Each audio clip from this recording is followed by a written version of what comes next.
Okay, it says we are live.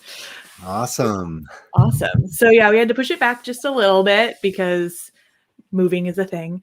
I know it's been crazy. I just got back to Los Angeles 2 days ago. So of course, like everything is just scattered and, trying to find a place for everything. But Yeah, I mean, it would be fine if we saw boxes too, because then we'd know that you had just moved. But I yeah. got a clean background. I was thinking we were doing Zoom, so I was going to do one of those fake backgrounds, but luckily everything looks good back here. So sorry about that.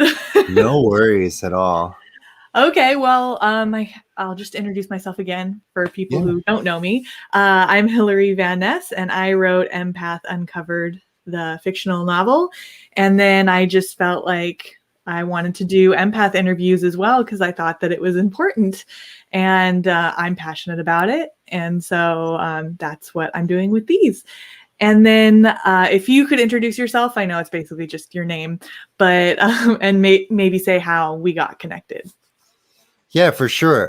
So hi, everyone. My name is Aaron Mann, and I am into all kinds of different arts. I'm an actor. I'm a model.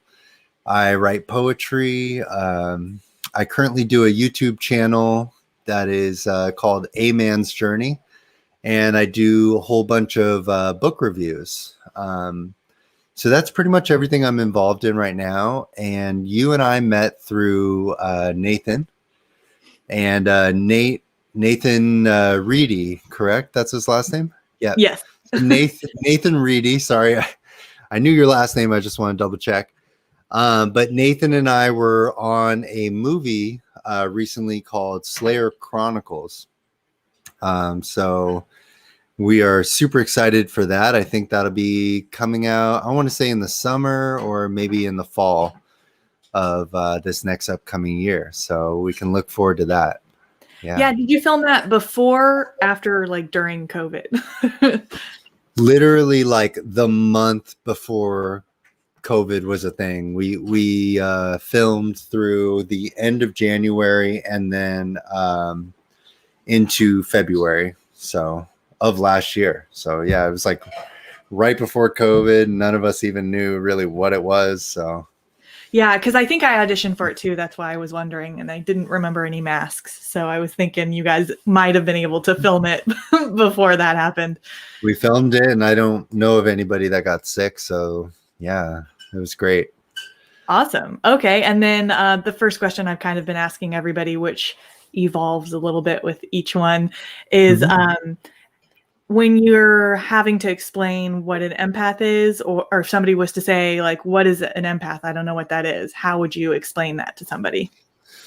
That's a good question. Because my cousin asked me the same thing when I was watching your live 2 weeks ago, right? Yeah. No, actually, it was last week. That was last week. I know my whole time frame is like out the window right now. Yeah, I don't normally do them one right after the other, but it just kind of happened. Yeah, hey, it works. So when I watched that, he was like, "Oh, what is an empath?" And I was like, "Oh, this is a great question for me because I'm probably going to get this one." Yeah. So an empath to me is somebody that is very intuitive and sensitive to everyone's energy around them. They are people that can feel the energy of a room. They are people that struggle sometimes with other people's emotions and taking on their emotions. Usually the victims of narcissists, they can get into poor narcissistic relationships where they maybe get into guilt cycles because they feel so much of what the other person's feeling. And like a lot of times, even an empath can take on the guilt that they're actually the person in the wrong. So they're easily manipulated. But I would say as an empath, a good thing to remember is empaths can take on emotion. So I do believe a lot of actors are empaths because they have to take on characters and all of their emotions in that character. And another way to describe it as well is like I might even be watching, let's say like I'm watching an interview and somebody's talking about somebody that lost, maybe like the person on TV lost a family member or something. And like I will feel it so deeply. Like I will tune into their energy, and I might even start crying because it's just it's hard for me to put a wall between somebody's raw emotions. I start to reflect it, even though it's not my own life. I have to be sensitive about what movies I watch. I take on that energy with me. So yeah, it's a bit of a broad definition, but I think empath is a very wide array and looks very different for a lot of people. Yeah, no, I completely agree. I had mentioned before we went live that I actually had a realization about empaths Yeah, today. I want to hear this. Yeah, so well, it's kind of started a couple weeks ago or whatever, but then actual realization happened today. Yeah. I was out and about with like my mask, and I made eye contact with somebody that I didn't know and still don't know, never met before. And it's interesting because I always identified and thought that being an empath was very much emotionally, everything was just, I feel really deep. Everything I feel is just, it's just feelings. But I never necessarily felt it physically, like picking up on somebody else's energy and then getting a physical reaction from it. And so I made eye contact with this stranger, and then it was a little delayed, but I had like this stabbing pain in my, just for a second, in my ribs. And so I just like adjusted a little, looked down, looked away, and then I was fine and haven't had any problems since. And it just made me rethink this whole thing about being an empath, because it's not just, I know there are different layers, and it depends on how in tune you are and what you're paying attention to, and things like that. And I've developed, I'm always growing and evolving and developing in that way. But it was really interesting because I didn't think about it until I got home later at night, like before bed. And I was like, that was the only connection because I was like, I was fine. There was nothing wrong with me. There was no reason I should have felt that way. But it was after I had made eye contact with this random person. And so they must have had some sort of negative energy or something that did not work with me. And my body was like, get away. Yeah. So I was like, oh my God, there's such a, like, so some people might take on being an empath as having a lot of physical ailments and problems because they're taking on other people's shit and they don't necessarily know how to release it, or don't even know what's happening, because it might have happened to me multiple times and I just never had made a connection of it being with another person before. And absolutely, yeah. No, that's interesting you say that, because I do believe it can show up in physical manifestations. And that is something I can connect to as an actor as well, you know, whether it's a physical impediment or something I'm taking on, you know, it's like I can feel those pains, you know, like let's say in my scene, I'm supposed to have a limp leg, you know.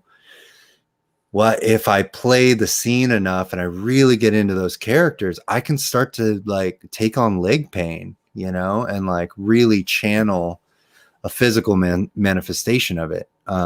So I think that's totally something you experience, you know, that's very profound. yeah, and I think it's definitely going to change how I look at other people, because sometimes I might think that this specific person might not be an empath because they wouldn't, like, I don't know. It's a little bit like they wouldn't react this specific way to this specific situation if they were in it. Like they would be more positive or more loving or so, you know, something.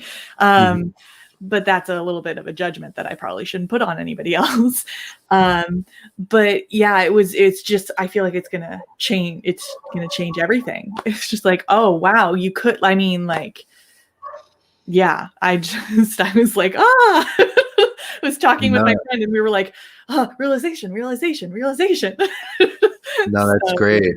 Yeah, yeah. I mean, another thing I experienced as an empath that I struggled with when I was younger was walking into rooms, like crowded rooms, and not realizing where that source of anxiety was coming from. And growing up, I think you don't know how to, you don't have a word for it. I remember last week you were saying, I didn't have a word for empath, and now I do. So it like changed everything. But when you're young, when I was 17, 18, 19, I didn't have a word for what was happening, but I would walk into crowded rooms like a movie theater or literally any restaurant. And I'm picking up on the anxiety of the chefs and the servers and the people that are impatient about their food and any negative emotions. I really didn't have a block. And it would manifest physically for me in nausea, like severe discomfort, sweaty palms, and all this like anxiety.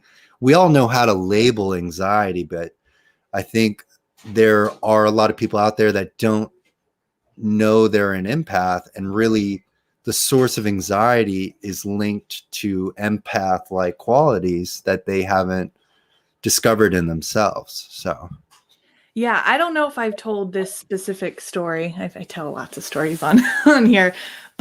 but it's yeah, especially with large groups of people. Because I mean, I go to conventions for supernatural, which I love, but I still need like a week of like recovery time, even if when it's really good energy. Mhm. So, and that's a little bit of an introvert thing too. Like I'm extroverted when I'm around the right people, but I still need recovery time. Um, Yeah. but yeah, so I would go to these conferences, for lack of a better word, with uh with, with my mom growing up, and or when I was in high school. And I still remember before I had the terminology or really knew that I was an empath, but had an idea that I, still was very connected to being emotional. I was in a room full of women who were confronting very deep-seated things that they were trying to grow and um, evolve and make better in their lives. And um, my mom's claustrophobic, so I have to sit on the inside of the aisle and she has to sit on the outside. And I just remember, I don't think I'd had many panic attacks, but I was feeling like really panicky and I was having trouble breathing and I was trying to get out and I couldn't figure out what was going on. And I couldn't even voice it. And I remember turning to my mom, opening my mouth and not having any idea what was going to come out. And it ended up, I opened my mouth and I said, I think I'm having a panic attack and I don't know why. And then I was immediately fine mhm. because whatever I was feeling was not mine. It was everybody else's. And it was a large group of women. And so then my mom's like, fix it mode. Like, what's going on? Do you need to get out? And I'm like, okay, no, now I'm fine. I just couldn't figure out what's going on. So that's always been my go-to catchphrase is if I don't know comes out of my mouth, if I say, hey, I'm feeling this way, but I don't know why, that means Mhm. it's not mine. And then it helps me be like, oh, okay, I can identify that's not mine and I can breathe and Yeah. relax. No, that's a great tip for people that deal with anxiety, is to externalize those feelings and to focus on other things, to be like, okay, maybe this isn't of mine, and I think I find power in speaking these things out loud as well. A lot of times when you are going through something, you're going through it and nobody knows you're going through it, and you're like, I don't want anybody to know, and it makes it worse. It like winds it, more and more and more. And I think like just speaking it out to somebody that you feel comfortable with can really ease that stress and be like, okay, feeling a little anxiety right now, but okay, wow, I already feel better just saying that. Okay, it's like breathing through it. That's great. I find if people struggle with anxiety, a great thing to do is to physically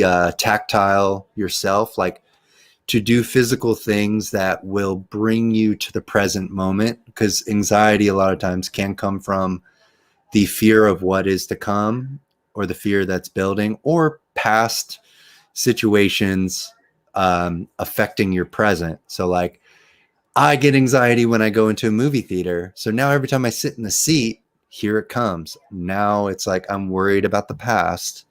Like, oh boy, do I need to leave the theater? You can do things like maybe pinch your arm, maybe like rub your hands. It's like to remind yourself, like, oh, no, no, no, like I'm here and everything's okay. I can feel this. Like I can feel my arms, like everything is in the present. That can help release a lot of that stress. But I think the great thing with what you said too is like realizing that everyone has energy and everyone is going through different things in their lives. You don't know who you're sitting next to. You don't know where they just walked in from. I mean, subways give me the same vibe. It's like when I get in a subway, it's like, oh my goodness, like I almost need to meditate and like really breathe through that experience, because there's a lot of pain on those systems. So Yeah, it's very interesting because I don't know that I ever attributed this to being an empath, but it makes complete sense now. It's just I've never been a partier. I've never, gone out and done crazy things, or if I do hang out with a bunch of people or go to a place that has a bunch of people, I like it when it's still people, but when it gets to be too many people, I get really overwhelmed and I have a lot of anxiety, and I'm like, I can't be here because it's just too much. The before COVID, when I was going to line dancing once a week, it would be, or maybe I would go like it depends. Sometimes I go twice a week, and I think I could tell the difference between if I went earlier in the week and then if I went like Wednesday when a lot of people went. So I'd go for the lesson and there'd be just a few people and it'd be great, and it'd be enough people. And then when it gets to like 9 or 10 at night and like the masses come in, it was just like, and you could hardly fit on the dance floor, even if it's good energy and good people. I'm just like, I can't breathe. I have to just too many people. Yeah, it's just too overwhelming. No, for me, it's also like I've never been like, it's like I have friends that are like, hey, let's go out to the bars or let's go to clubs. My worst nightmare. Like you can't talk to anybody. The energy is extremely intense. People are drunk. I'm a very firm believer that the reason alcohol is called spirits is because when you drink spirits, you're allowing, like, your inhibitions come down and you're allowing for spirits to attach onto you. So when I'm in that setting, it is like empath haywire, like everything, all my bells are going off, and it's just like, I don't feel comfortable here. Like it's like, and I don't even particularly like to drink. So those big crowds, concerts can be a real big one too. I love music, but if I'm in the middle of all this, and I mean, it depends. Like if it's John Mayer, it's totally different. A lot of people are in a loving vibe, but if we're in a rock concert, it's like, why do I feel so endangered right now? Why do I feel so unsafe? Yeah, you get to pick and choose. So like, I like going to conventions because it's one specific TV show. It's not like a whole bunch of, it's not like Comic-Con. I don't think I've ever been to Comic-Con. They're also really hard tickets to get, but expensive too, right? It's like I think so. Yeah. They get sold out in like 2 seconds. I don't think I'll ever be able to go to one, but that's okay. But yeah, I mean, I go to convention and I like it because it's like a small community, but there's still a lot of people, and it's still overwhelming in some ways because you're meeting some of your favorite people. But well, it's externalized too. It's like that thing where you, like, when you focus on other people, it allows you to not be in your own head. It's like when you're around a bunch of your best friends, everything's fine. It's, you're in your community. It's when you're kind of removed from it or you're overthinking, it's that not being in the present, Yeah, like I might have told this at some point, but I don't know. I was working at the candy store and I had to do some deliveries and try to find the locations. And one of them was connected with a casino. Hmm. And don't drink, I don't gamble, I don't smoke, I don't do anything that Hmm. are the value systems of casinos.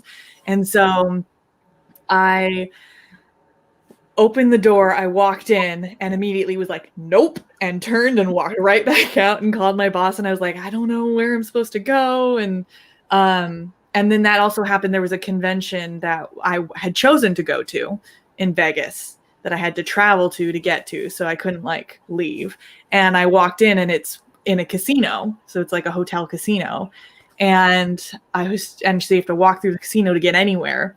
And I just gotten off the flight and I just arrived and I walked in and I was so overwhelmed. I wanted to turn and walk right back out, but I Yeah. couldn't because I had committed to being there. And the convention was great. It wasn't in the casino, but it was just like you had to walk through there and you can smoke inside. And it's just like everything that I don't do. And it's just like, oh, get me out of here. It's not safe. It's not a safe Yeah. environment. It's uncomfortable. And I think, anybody that's resonating with this that doesn't claim themselves as an empath, I think it's important to move the conversation into, whoop, sorry, got my dogs running around. They like Oh, hit the wires.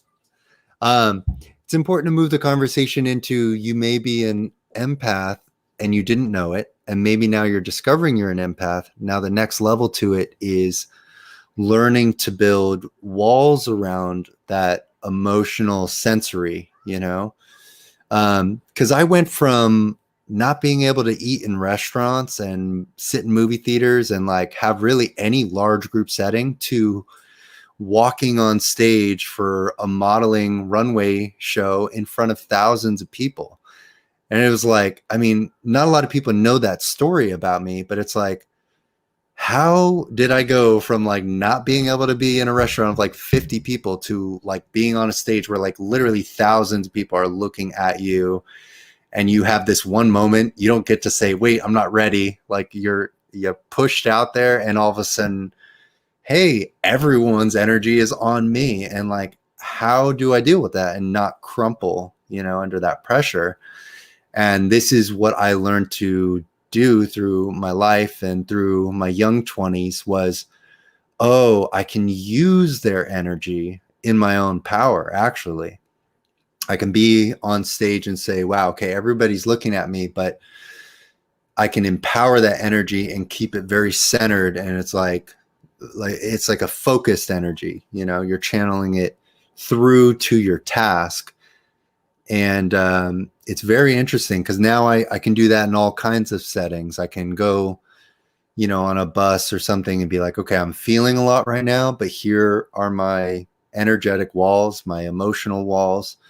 I can place those. I have things, like I said, the touching, like those kind of things can help bring me back into my body and give myself the power again, and really turn off the emotional receptors from everybody else that's going on. And people that are unaware also are, I try to be careful about my energy and what I give to people. I don't want to, it's like the thing where like a husband and wife, right? The husband, or let's say the wife comes home from work, right? And the husband's cooking dinner, and the wife comes in and she's just like, oh my God, you wouldn't believe this woman at work. And she was so rude and blah, blah. And she basically takes all her emotional poison of the whole day and dumps it on her husband as he's like in a good mood and cooking work.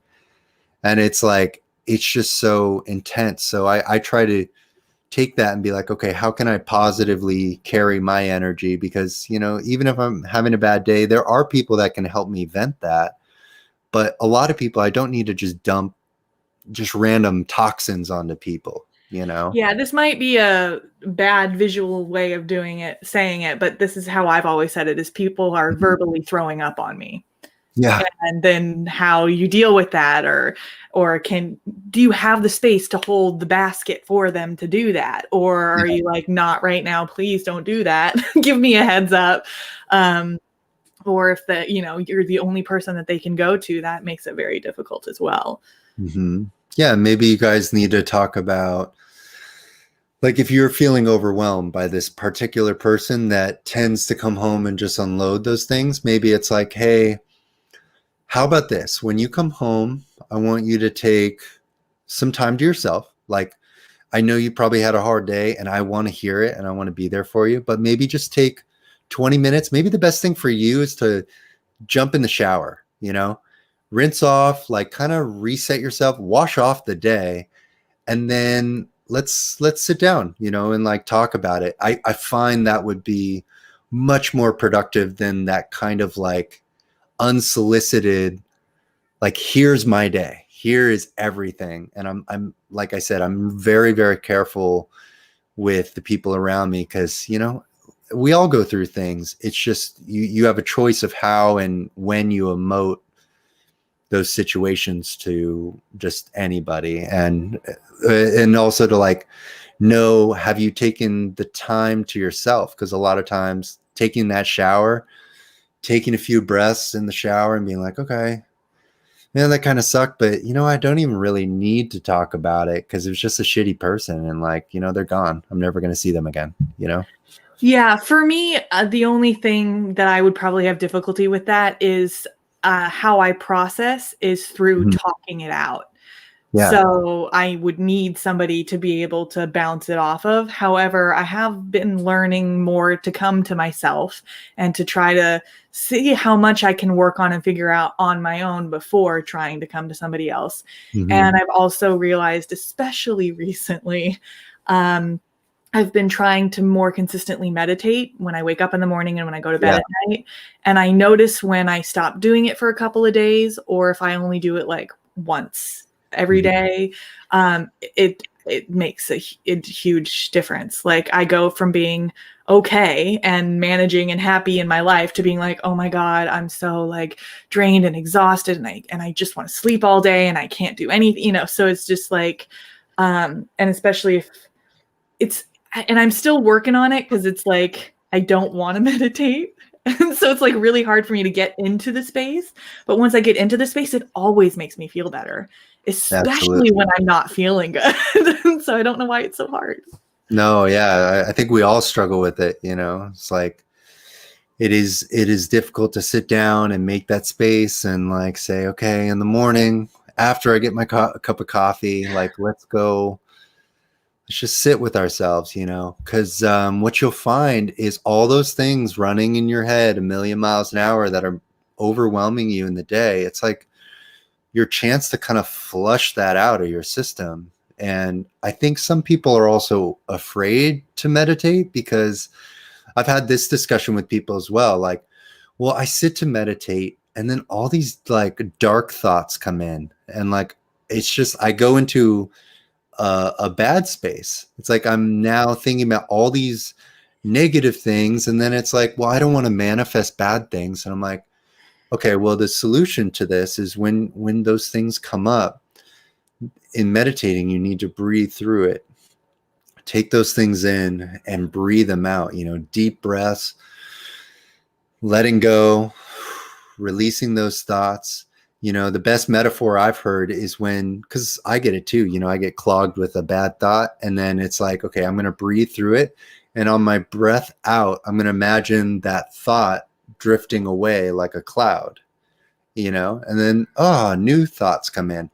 And you can use positive affirmations to kind of reroute your train of thought. So something comes in, let's say, Aaron, like, yeah, how are you going to make that $500 this month? Like, you got to make that $500. And it's like,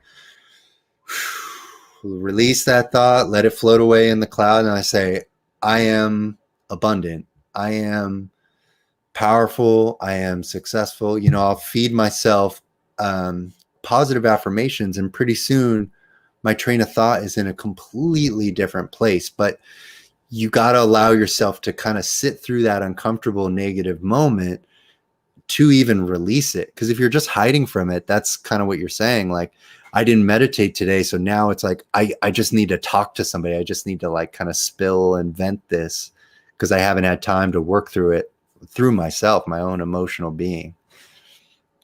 Yeah, it's actually interesting because while you were talking, I was thinking of something I did once that I was just like, it can't be that easy. Like, I was in my depression and I had hired Rachel Ferreira, who's I attribute to being the reason I got out of my depression. She basically gave me her hand and directed me out back into the light. And I just love her That's forever awesome. for that. She's Wow. amazing.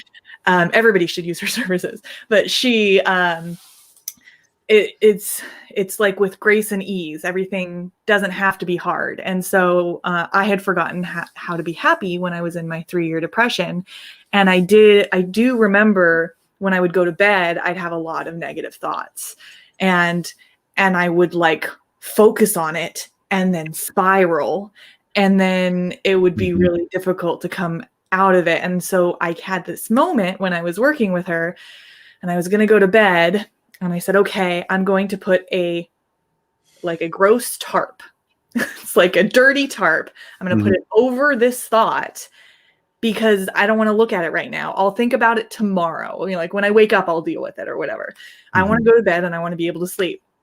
And then 2 seconds later, I was like, oh, but I'm curious about what it is. And I do want to actually look at it. And I couldn't. It was gone because I had Mm. covered it up and I couldn't access it again. I couldn't remember what it was. And I was like, that was really easy. Like, how is that even that easy? And I haven't really had to do it since then, Mm. but that could be something for people to look at as well. And also, I've noticed recently that I used to be one of those people that was scared of quiet. I didn't want to think that I was scared of quiet, but I didn't really like to have any quiet time. So like no TV, no phone, nothing, just kind of being in the space, existing, living, all of that. And through meditating and trying to be more my own best friend and take care of myself in that way, go Mhm. within for the answers. I've found that like when I get ready for bed at night, I don't have to have music on, even if it's like meditation music that's bringing me and rising me up or whatever. I don't even need that. I can just get ready for bed in quiet. That's And I awesome. think that's a big step. Absolutely. It's yeah, it's learning to love yourself and learning to not use all these things, all these incredible things that we have as tools to distract us and keep us completely kind of hijacked. I mean, your brain is hijacked when you're watching movies and Netflix and listening to music and all these things, like you're hooked into a system that is helping you think things. So like, I think that's where a lot of alcoholics come into this, where it's like, well, I drink to turn off those thoughts. I drink so I can like finally get some peace to Yeah. just go to sleep, just to check out. And, the difficulty is saying, okay, wait a minute. We are natural beings, I mean, we spent thousands of years in nature with none of these distractions. Like we had to get to know ourselves. And I would say, I mean, I wasn't around thousands of years ago, but I think depression looked very different, and it looks different for us because we have all these things that are just so accessible, and you can go for days and months and years completely unaware, completely autopiloted into different habits and different ways of thinking to avoid these thoughts, and to work through the emotional pain and the traumas that are going on from your past experiences. And I mean, we all have them, but the thing that you're talking about, which is where you made that shift, is saying, okay, I can be with myself. I can love myself. I need to learn to sit through what those thoughts are and see like what is going on and how can I heal from that. So that's super powerful. I'm glad that you've gotten to that space, because I tell everybody like, meditate, and even if you can't meditate, if you're not there yet, get your book 20-30 minutes before bed and just read your book, because that is a different, it is helping you critically think through this story, the novel or the self-help or whatever. It's helping you internalize your emotions. So reading before bed, reading when you wake up, it really changes the way your day and your outcome happens, you know? And meditating doesn't have to be sitting in silence, listening to your own breath. It can be reading, it can be dancing, it can, I feel like, especially even for me, meditation has gotten a bad rap because it's like you have to sit quiet, you have to do it for 20 minutes, you can't have your distracting thoughts come in when you're always thinking they're going to be there. Like part of the process of meditating is every time a thought comes in to distract you, you try to go back to your breath and try to focus again, but not judge yourself or beat yourself up for the fact that you had thoughts come in. It's like even meditating, I'm not completely clear-headed the whole time. Like I still have thoughts coming in. I still get distracted and then have to focus again. I It's do too. yeah, it's not super easy, and it could even be like a 2-minute thing. Focus on your breath five times or whatever. Take a couple deep breaths, and it's really hard to do in the moment when you don't want to, but it really does help. Yeah, absolutely. And I think people that are resisting those changes or saying, meditation is not for me, I can't do it. Start simple, like you said. Well, could you meditate for 2 minutes? Like, what about 3 minutes? Like how about we do a challenge? For the next 10 days, you're going to add 1 minute of meditation per day, see what happens. It's like you can do 1 minute. Well, I guess you could do 2 minutes. Oh, you could do 3. Well, 10 feels long, but it's like easing. Like I had this conversation with one of my best friends, and I won't mention names, but like he is not a meditator. Like he literally flat out told me, he's like, dude, I don't meditate. That stuff's not for me. Like I was like, well, maybe you could read. No, dude, I don't read books. Like I'm just not that guy. Like you're barking up the wrong tree. And I'm just like, well, could you read for a minute? Well, yeah, I could read for a minute, but I just don't want to. I'm like, well, maybe you just need to pick up and read one page, and he's very resistant. But I'm saying, like, you can slowly ease your way into new habits. You don't have to like say, okay, everyone says I need to meditate for 20 minutes. Like, let me set my timer for 20 minutes. Please don't do that. You're going to drive yourself nuts. I meditate for 20 minutes. If anything, it's maybe 10 or 15. Like I don't, it doesn't. No, yeah. Just start off very small, like if you're not a reader, find something you would love to read. Maybe you're into comedians. I had this friend that he's like on a total new life journey, changed his diet.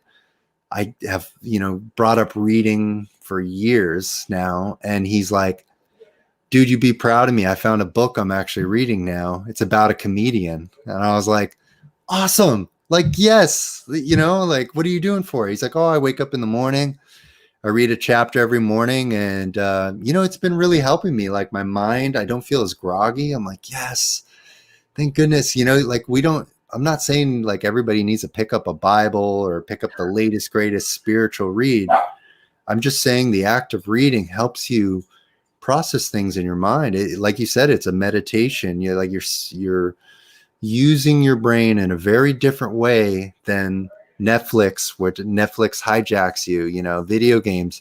I'm a past video, or what do I say? I'm an ex video game addict. Like I know about mind hacking, I know what it's like to get lost in video games for 16 hours a day. It takes over and it makes you feel nothing, you get to numb out. So reading really helps you start this process. If you need to do healing, I really recommend starting there. Yeah, and everybody has their own process. It's taken me years. It was not necessarily an easy process because I fought it. Yeah. But it works. I finally have like a somewhat of a process isn't the right word, but process that I Like do. a routine. Yes, that's what I was looking for. Yeah. Thank you. A routine that I do every morning, and I've finally I finally keep my phone in the other room when I sleep, so that when I wake up, I do a couple of things before I even go and turn it on.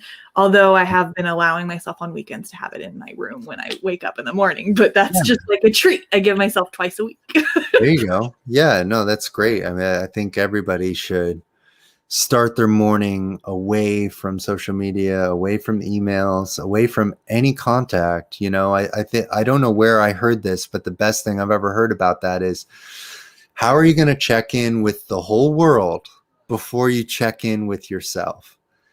Like, that's huge. Like, you're grabbing this thing that puts you into contact with hundreds, thousands, millions of different bits of information, and you haven't checked in with yourself. Like you said, have I meditated? Have I seen who is Aaron Mann today? Because also, we're all changing every single day, and the people around you like to put you in a box and say, well, you're the same person as yesterday. Well, sorry, I'm not actually. Like, so, it's important to see, okay, who is Aaron Mann today? How are we feeling? Did I have nightmares?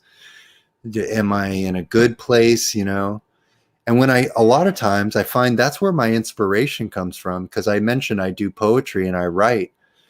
When I'm meditating and I'm checking in with myself, it is effortless. Like, I just start receiving all these like texts, or, like, I'm not texting, but like, I start receiving words on the page. It's almost like I'm clearing blockages in my morning to allow me to be in that authentic, inspirational place, Yeah, I So, definitely feel sometimes when I'm writing that I'm channeling, for lack of a better word, because I don't channel in that way. But no, sometimes yeah, it can be a positive channeling.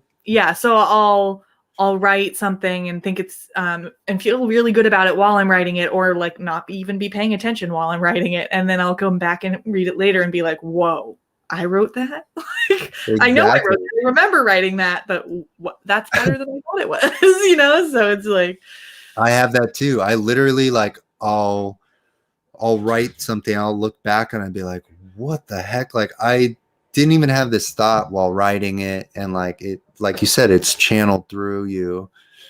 And I'll like be like, babe, I'll go to my girlfriend, I'm like, I got to read this to you. Like, oh my God, look what came out of me, or read it to my mom, or send my poetry. I've been like putting my poetry on Twitter, because it's just like, why not? Like, let me just release this stuff. Because it's like, I held on to all these things for years and years and years, and was like, I'm going to make something so specific, or I'm going to make music or lyrics, or what if I just give all this away? And I started just like, why not? I'm just going to release these thoughts. Like, they're inspired to me, and I feel like they're inspired to me, so I can share them immediately, yeah, so I'm of the philosophy that it's never going to be perfect, so you might as well just share it, because yeah, you never know, it could help somebody else.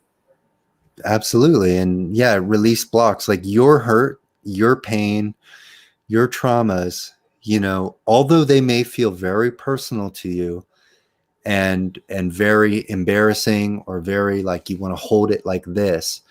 Believe it or not, when you do this, there are people out there that connect to that, and they have been through the same thing. And when you go like this with all your pain and all your hurt, people say, oh my God, I feel that.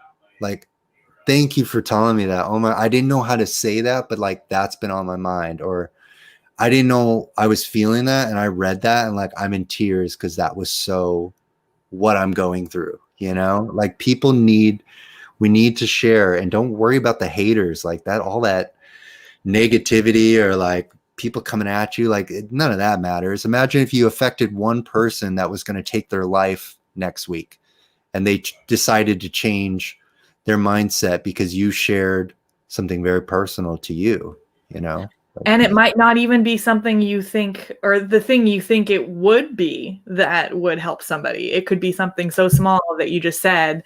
And you see it with celebrities and fans who are telling them, like, you saved my life, or like, you said this thing that just made me like stronger and made me want to fight for my life, or whatever it is. Mhm.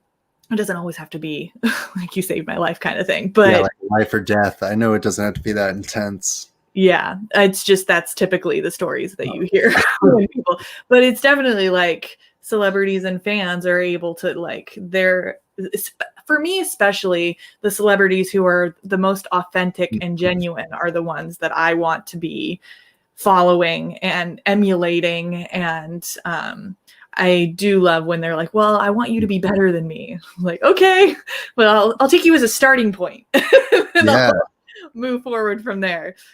No, I love it. You know, I'm really into different artists all over the place. Everything from opera to rap.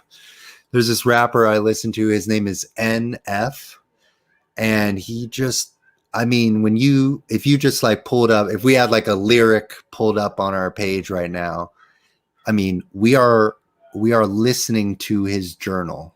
You know, he is writing about growing up with nothing. Parents didn't do this, you know, like, or some people, a lot of people connect to early Eminem, you know, it's like, Yeah.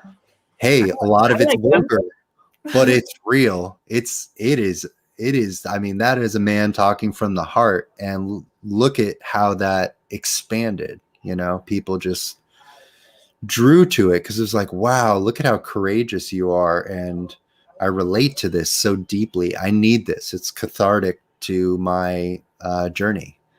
So, you know, as artists, that's really our duty. And if you feel you're in a place right now where you don't want to be judged and you're afraid to release, I would say do everything you can to release and fight that. Like, whatever that means to you. For me, it meant I'm going to write something down on my paper and I'm going to release it to Twitter. I'm just going to like put a poem out there. Boom. Hey, I started doing spoken poetry. I wrote down all my poetry. I'll do like 1 minute, 1:30, just speaking at the camera. Like, here's my poem, and I'll put it on Instagram and send it. Right. And like all of a sudden, I'm getting like thousands of views on my poem. And it's like people are like really connecting to it. And the intention was not for like a popularity thing. It was like out of frustration. Like I'm frustrated that I haven't been producing and putting out the real me. So like taking that as an artist and being like, okay, I'm really going to show what's going on inside and what is that authenticity look for me, you know? So I think that's very empowering. I think all artists should practice releasing. Yeah, I'm while you were talking, I thought about a quote that I've heard. I don't know what it's from, so I can't That's give okay. credit. But it's yeah, quote. Um, it's your life or your life begins at the end of your comfort zone. I love that.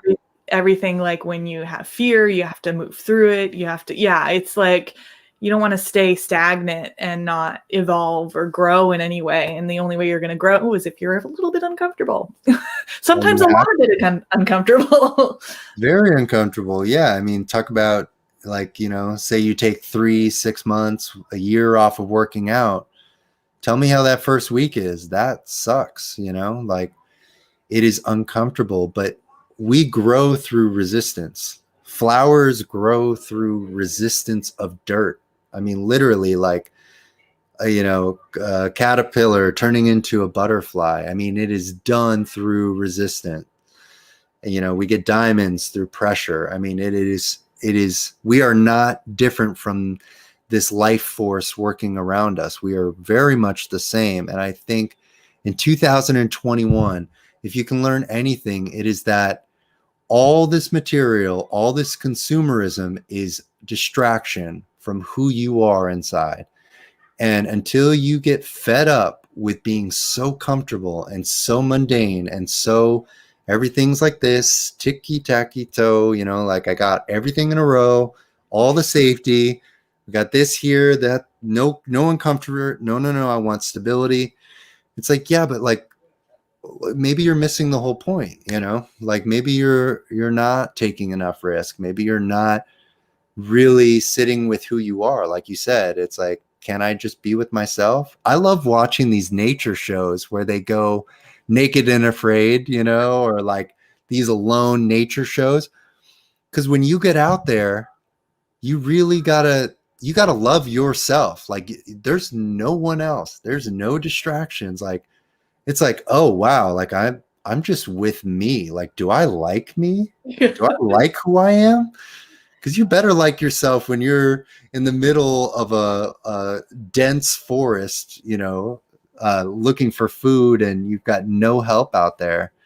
That's where your connection with spirit and, whatever your God or your religion is, it's really a connection with yourself, and finding love for yourself, whatever religion or spiritual thing you subscribe to. Yeah, I've been realizing this too. You're gonna spend the most time with you. Like nobody else is gonna know you as well as you know you. And I spent my whole life thinking that other people had to tell me what to do so that Hmm. then I would know what to do because I didn't know what to do. Oh yeah. You just I have to think tell me that's what the to do and then I'll majority do of it.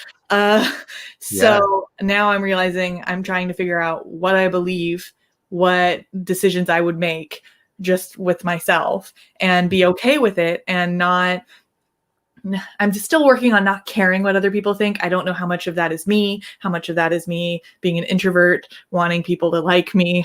It could be being an empath, wanting people to like me, wanting to, Hmm. be Absolutely. Yeah. enough for other people. But I'm sorry, other people don't matter. Like it's all about me and what makes me happy and what makes me feel good. And other people's opinions of me shouldn't matter because they don't live with me.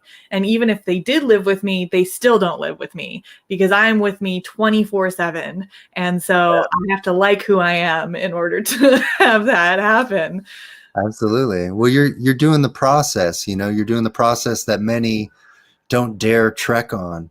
You're going on the journey of self-discovery, which is so crucial. I mean, it's like how many people really go on that journey, and I challenge everyone to because it's I'm not saying I'm like done on my journey. I search every day, like I said, we're new people every day. But it is that self-love, like that comes down to it, whatever you've gone through in your past and whatever, missteps or sins or things that you've messed up on, like you can live in a new life today. And that day has to start with self-love and ultimate forgiveness for yourself and whatever you've gone through, whatever distress. Like I said, I was a video game addict. Like, I had to forgive myself for all those years that I stayed trapped behind a computer screen because I was too scared to really like go out there and face like my own artist and my own, like, what do I want to create in this world? Well, it's scary. I'm going to get turned down. There's going to be people that don't like it. They don't like me. They don't want to see me do well, whatever it may be. But if I don't cut out those distractions and I don't get to know myself, then I just stay behind that computer screen. I stay lost and I stay numb to my purpose. Like everyone's like, what is my purpose? Like, why am I here? Why are we on earth? It's like, well, that process doesn't start until you check in with yourself.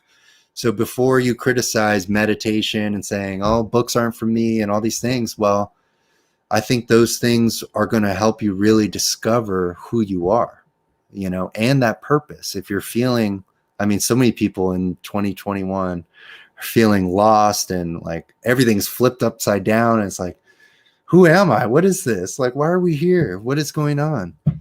So, yeah. Yeah, and everybody has I don't know if the people you're talking about are thinking that there's one purpose for everybody, but I think that every person has a different purpose.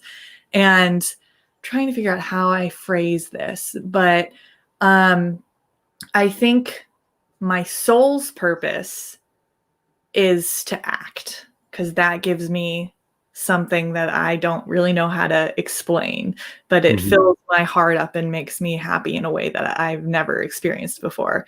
It makes me feel powerful. It's really awesome. Yeah. And writing is something that I'm good at. I have skill for, and I enjoy creating. So I don't know that I necessarily enjoy writing, but I enjoy the creating process through writing. So I enjoy any sort of creating. Mm-hmm. Yeah, And so those are two different types of purpose for me in my life.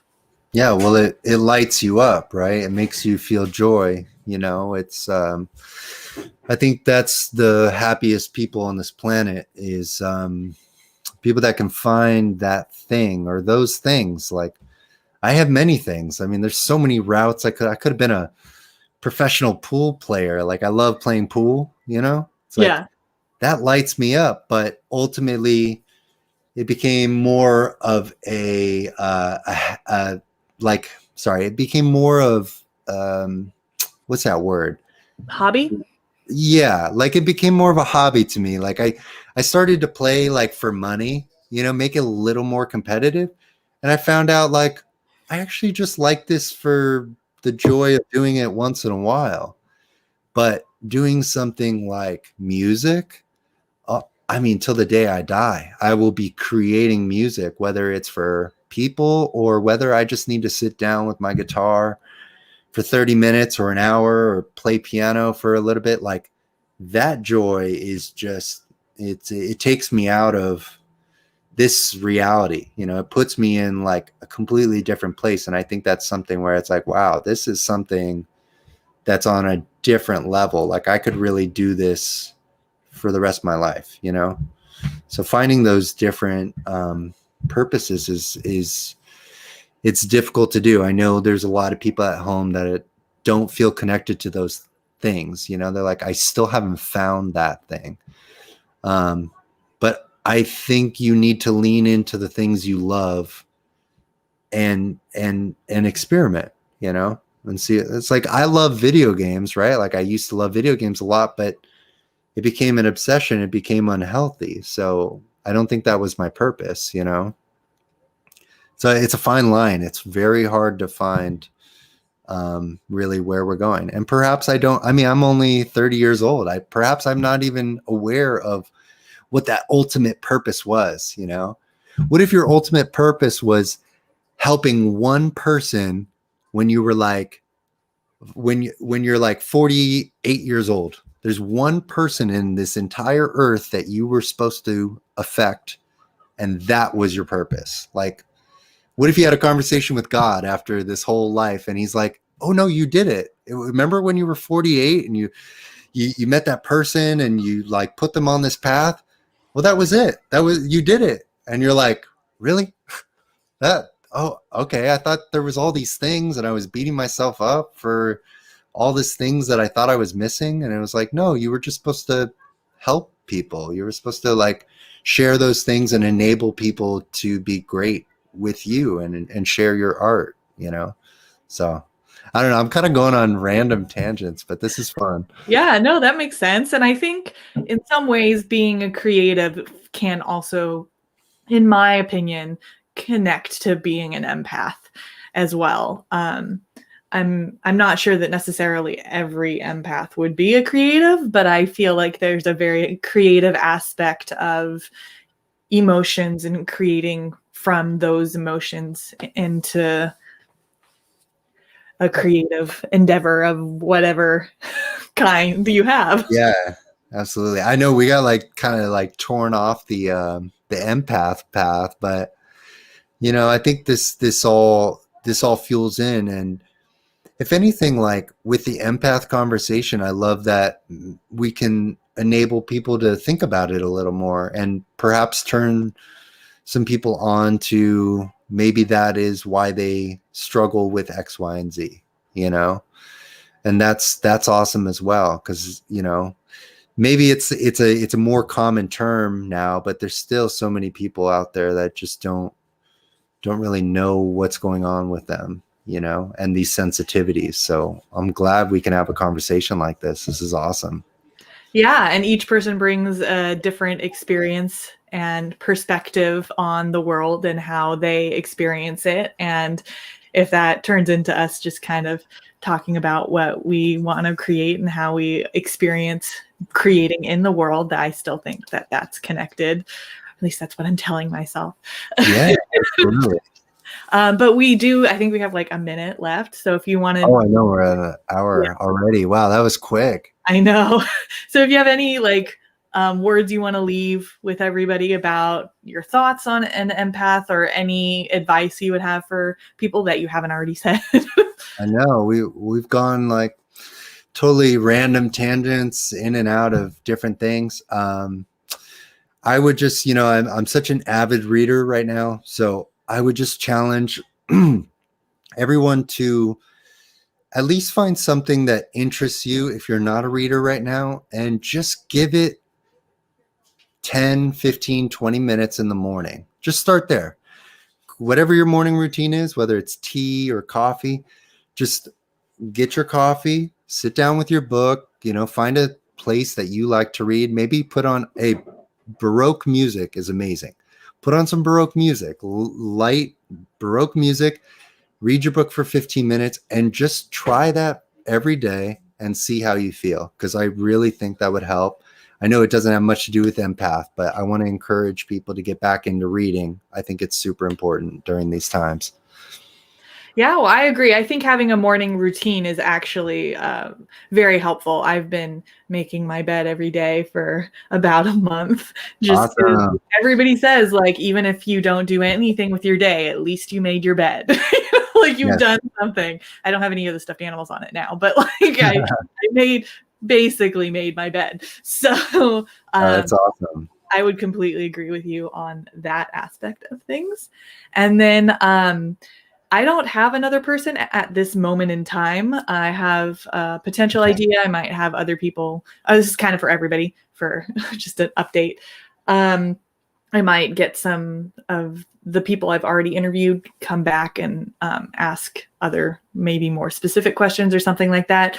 There is somebody I might ask today. So it just depends. If anybody out there knows of somebody who's an empath, identifies as an empath and wants to be interviewed or just talk to another empath for fun and go in tangents, we can do Yeah. that too. So Love that. Yeah, I'll yeah. let you know if like somebody messages me too. I'll keep my ear to the ground. Maybe I'll, ask a few people and see if anybody's interested. But, I think this is great what you're doing. And, I think it's very enjoyable. It's fun to go on tangents with you and speak about sensitive topics and, how we can grow. Yeah, I mean, it was great to meet you through Nate. Yeah, it was awesome. Thank you, Nathan. I don't know if you're Yeah, here or popped in, but I don't yeah, think he is at the moment. that's okay. But yeah, okay. So I will see people in the next interview whenever that happens, hopefully sometime soon. Awesome. Well, And thank you, Hillary. I appreciate you having me on. yes, thank you, Aaron, for being on. I Yeah. appreciate you. And Yeah. Awesome. Thank you. okay, bye. Bye bye.